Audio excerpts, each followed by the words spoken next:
Well, here we are back on another Making Waves podcast. It's fantastic to be on here. I'm pretty excited about our next guest. A bit of an expert in the northern region of our country. Started his own company in and around that area. And I can tell you this, Jerry, you've heard me say this before.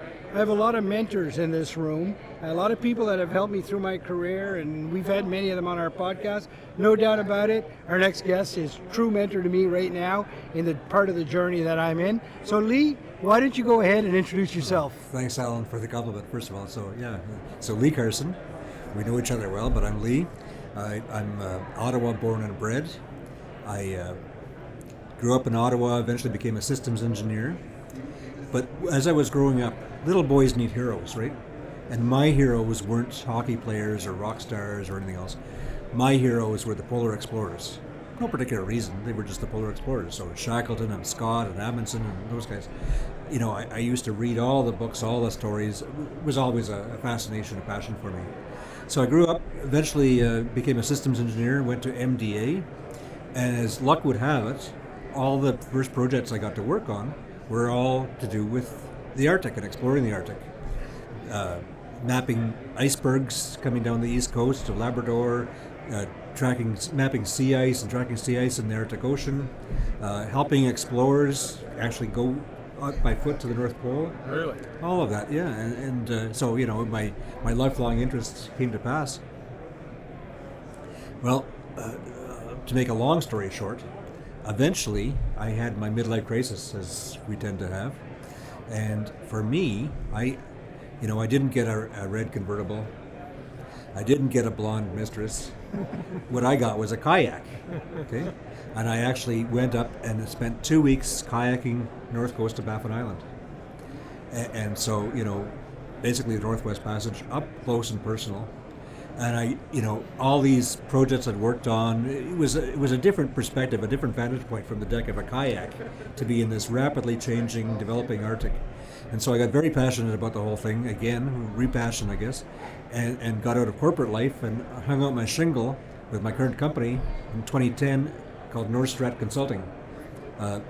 Our previous Prime Minister, Harper, had a northern strategy it was our Arctic policy that he called it the Northern Strategy. So my company is called Norstrat, which is short for Northern Strategy. So that's what I do. And you've been doing it how long, Lee? 2010. 2010 now. Yeah. Wow. So, Lee, I mean, we're here at the DevSec show, and there's lots of excitement in the room, not only for people coming together for the first time in a couple of years, but there's excitement around what's happening in the marine industry, in the defense industry. And there's not a lot of people talking about the Arctic, but the Arctic is a big piece of that conversation. Do you agree? Oh, it's huge. We're an Arctic nation. Yeah.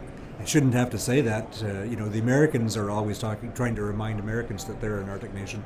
It's a lot more evident to Canadians, but at the same time, very few Canadians have actually ever been to the Arctic. Right? Why is it taking us that long to acknowledge that we're an Arctic nation? You know, I think we have acknowledged it. It is part of our pride, our heritage. I think people in Canada do recognize that. At the same time, you know, when I'm introducing the Arctic to people, I talk about RSVP, not, reply superplay, but the Arctic is so remote, it costs a lot of money to go there. Yeah. It's so vast, it's 40% of our landmass, and we're the second biggest country in the world. Wow. It's severe in terms of climate, so a lot of people don't like to go there. I mean, it's cold enough down here in the south. And it's populated in a very unique way. I mean, people talk about, Quebec as being a distinct nation and a distinct society. Well, our northern territories, our northern people are much more distinct and unique than anything you'll find in Quebec. So it's a different world.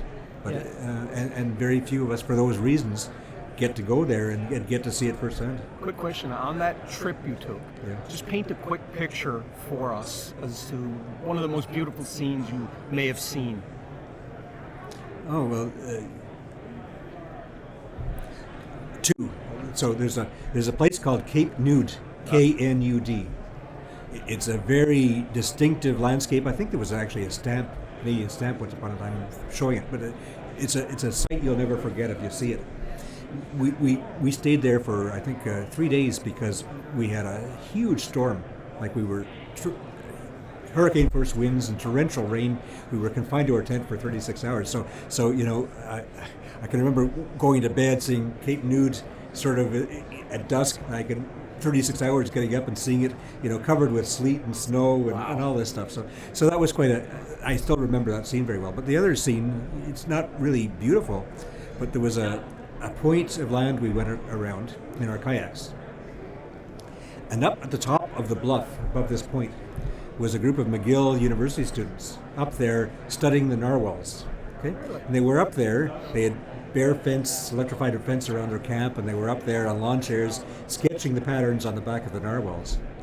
We're down at the beach, right at the base of the cliff, were the Inuit butchering the same narwhals for dog meat for their dogs in Pond Inlet. Yeah. And the water was deep red from the blood of the narwhals. And it's just again, I talk about the distinct societies.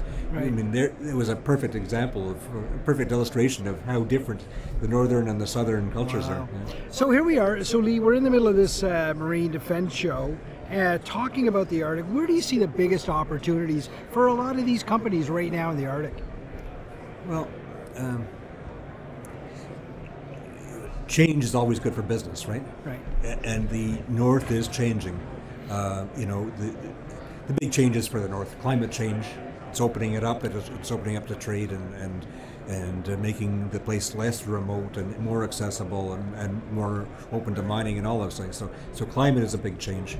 The whole just globalization of connectivity of trade routes, of trade patterns, and all that stuff, coupled with an opening Arctic, is the second big change. And then the third change, it comes to do with the reconciliation and devolution of power and a new crop of strong leaders in the Inuit people. So political change as well. But so big changes in the North. They're all long-term macro changes, and they create all kinds of opportunity and needs for northern development, parity of northern infrastructure with southern infrastructure, but also risks to do with sovereignty and safety and defense and all those things. Again, we have to protect what is ours against a very fast changing world. Right. Now, Lee, I know you to be a bit of a master storyteller. You like to illustrate through a story, which I always found fascinating in the way you do that. You had told me that you wished to talk about a story at the beginning. Okay, so we're all Canadians here. You might remember from your history textbook, there's a famous picture. It was taken in the Rocky Mountains, 1885. It was the completion of the railway, the CP rail. Okay, and what it was, if you remember the picture, black and white picture, mountains in the background, railway at the feet of these people, 12 people standing in a semicircle. And they were posing, they were celebrating the completion of a federal infrastructure project, the railway, right? Well, it was later historians like Pierre Burton made these guys into heroes of nation building, the guys that joined the country east to west, right? Well, now, thanks to these changes I just talked about, climate change, globalization, devolution, and new leadership in the North, it's finally time to join this country north-south or south-north, depending on your perspective. Well, someday that same picture that I'm talking about will be in Wikipedia. Now, it won't be a railway. It'll be icebreakers, and it'll be satellites, and it'll be fiber optics links, and all these other things.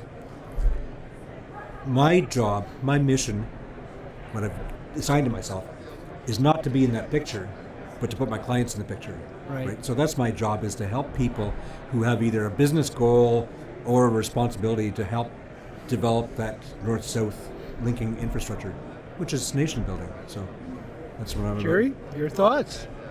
Well, you know what, Lee, I really appreciate your perspective.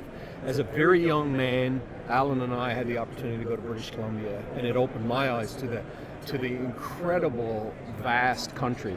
I did a project in Labrador when I was just out of university, but you're really opening my eyes to the much vaster country, and it makes me proud to be a Canadian and to know you. So thank you very much. It's been my pleasure. Good to talk to Lee, you. that's a great perspective you've given us here. And Jerry, you wonder why Lee is a mentor? This is the reason why. Lee, fascinating. I sure am glad that your midlife crisis didn't involve a red Porsche and you picked up that kayak. You're making the country a lot better place, and you're helping a lot of these people in this room build this nation. So thank you. And having a lot of fun while doing it. There you go. Cheers.